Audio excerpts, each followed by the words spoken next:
better and keep his hands at his sides, but, whatever. I'm not going to get too upset about a 5-2 scoreline. Honestly, we go to Rome and we score 1 and that ties over. I'm not going to say that they can't come back, because this is the Roma that came back against Barcelona in a really fantastical way. So it's entirely possible. This game is still on this Wednesday. Wednesday afternoon, which, now that I think about it, I'm off for 2 Champions League ties in a row. It's a thigh rubber right there. So we go to Rome. We score at least 1, and I think that, honestly, it's going to be too much for Roma to deal with.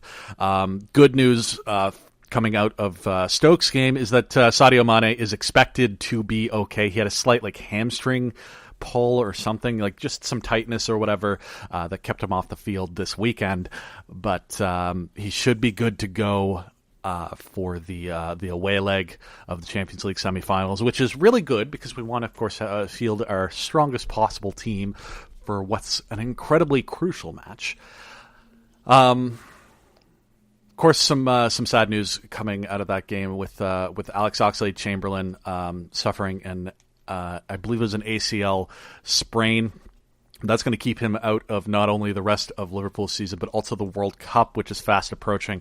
Really sad news. I'm kind of by default an England fan when it comes to international football, just simply because you tend to have a handful of really strong Liverpool players on that squad, and it's just sort of the team that I kind of just end up rooting for, because it's not like Canada has a World Cup quality team to field.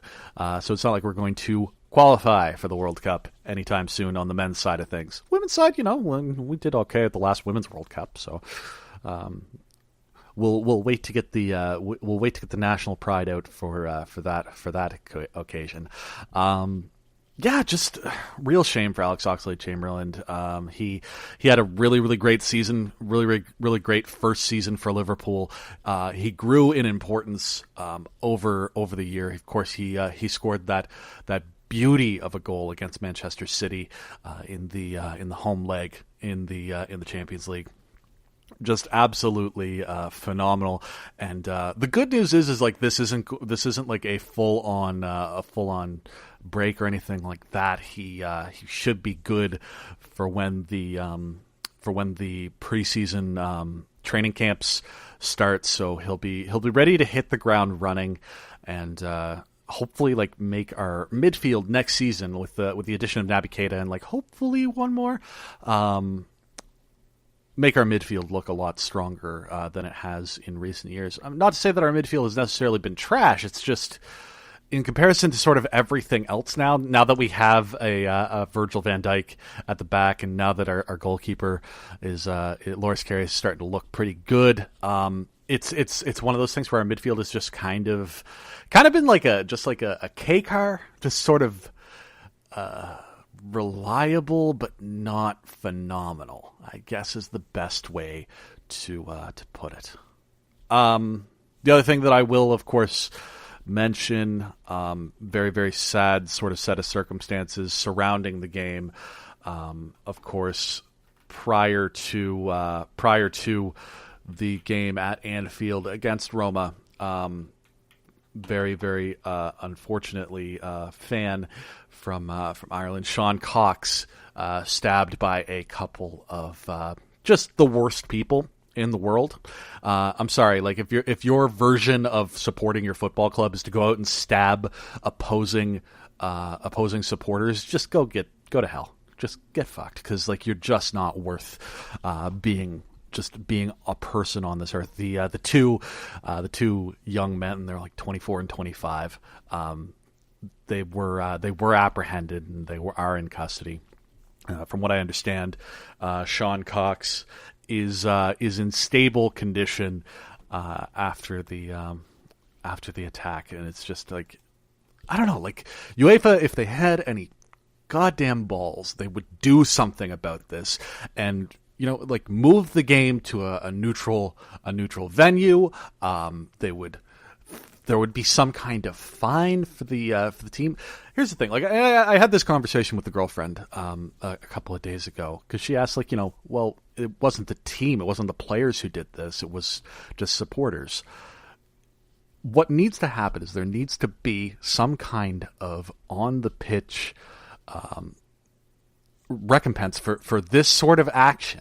So that that if you do this, it's going to negatively affect your team's chances of doing well in a competition. Okay, you look back to the Heysel disaster, and of course this was a final, and it was death toll in the double digits, and blah blah blah blah blah. After that awful disaster, because there had been. This is back in the days where hooliganism was a huge deal in English football. There had been a negative connotation with the English football fans. So UEFA, or whatever the version of UEFA probably was at that time, I don't know if it was actually UEFA, but anyhow, English clubs were banned from European competition. Period. Like every English club. And as a result, things did change. So, I don't know. To me, Roma, I'm not saying, kick them out of the competition. I'm not saying ban them from the competition for several years. I'm not saying ban all Italian clubs or anything along those lines. What I am saying is that there needs to be some kind of consequence for the club so that these assholes who go out there to just be hooligans, to just get into a fight, to just stab someone, they end up in a position where they've harmed their team's chances. Maybe that will stop them if nothing else. So anyhow, the return leg in Rome is this week. If you are a Liverpool fan and you're listening to this and you're going to Rome, please be safe. Obviously, maybe don't be walking around town late at night with Liverbird on your chest. Please be safe. Please get home safe. Come on, you Reds.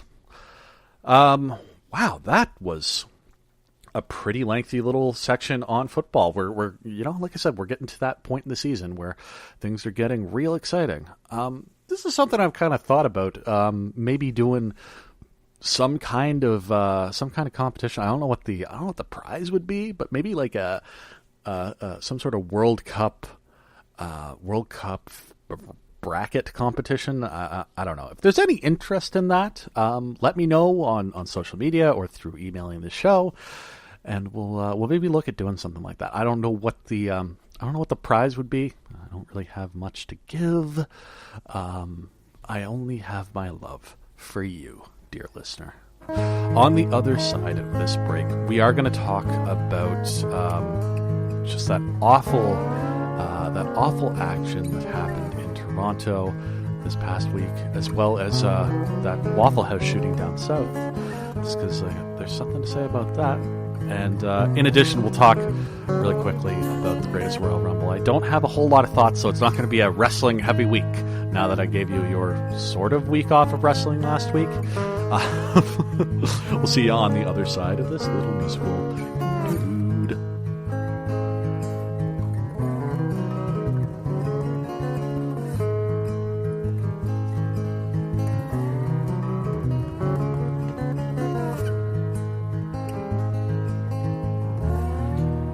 Okay,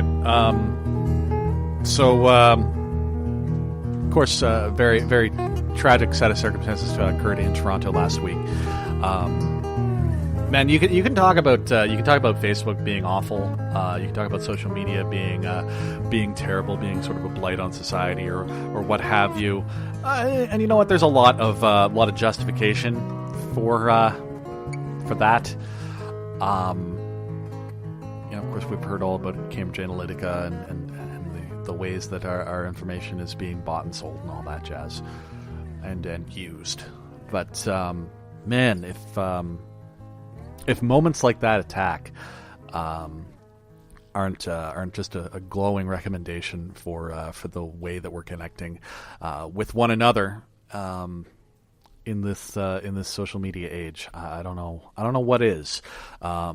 I'm not going to name the man who carried out this gruesome attack. Basically, took a van and hit everything that he could. killing 10 and injuring, I think, another dozen on top of that. I'm not going to name him because it's kind of been my MO on this show to not name these people who want their names out there. They want their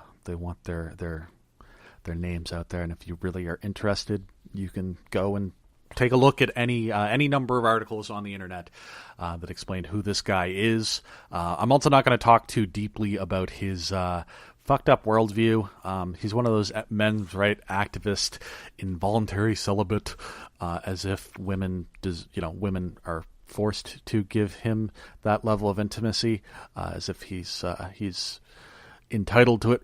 Whatever. I'm not going to talk about that just simply because, like, I don't think you need a white cisgendered straight dude telling you about misogyny. I just don't think that that's my place today.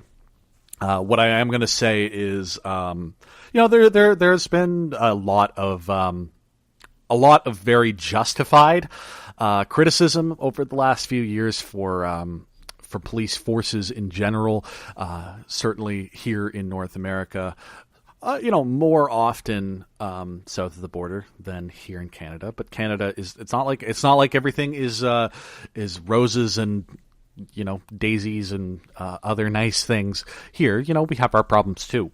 What I will say is that the cop who stopped this man and managed to take him into custody without killing him, which is just phenomenal. Like, the guy was acting as if he had a gun, and the nerves of steel on this cop to tell him, "I don't care, I'm not going to shoot you, get your ass on the pavement." That is something really, really phenomenal, and some really great police work under a level of pressure and stress and just heightened emotions that I just can't imagine. That's one of those moments where it's just like, it's one of those things where it's like, not every police officer is a hero, but God damn it, that guy is. And not every police officer is a hero, but there's a pretty reasonable chance that you're going to have a particularly brave individual. I do have a police officer in my family, so I am being very cautious here. I'm not saying all cops are awful. I'm just saying that not all cops are phenomenal, and I think that's one of the things that gets missed. I'm getting off track here. Really, really great work from the officer who apprehended him. Who I guess I should have his name. Okay, Ken Lamb, Constable Ken Lamb of the Toronto Police Force. Just reading an article about him here from the CBC, where he is rejecting the label of being a hero, which, I mean, fair enough, whatever. It's not about that for him, and I think that's a really noble thing for him to say. What I will say is that that's some real damn good police work there, Constable. And hopefully we start to see more and more police officers around the world taking your lead on that. Maybe thinking before discharging a weapon. Maybe recognizing a higher duty of care there. That's a little tidbit from my law classes this week. Anyhow, like I said, I'm not going to go into a whole bunch about this attack. Other than just to say the names that we should be remembering, the names that we should be talking about, isn't the name of the person who perpetrated this act. Of course, he's going to face a jury of his peers. He's going to face a judge. He's going to go to prison.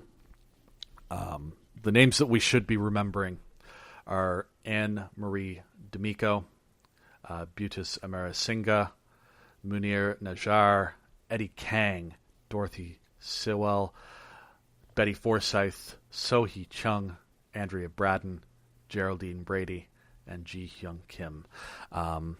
Sorry for the butchered pronunciation, I'm sure, on at least one of those names, probably most of them.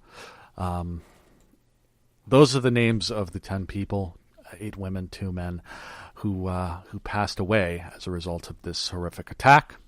those are the names that we should be caring about and should be remembering. I did say at the top of this little section, social media is a great use of social media.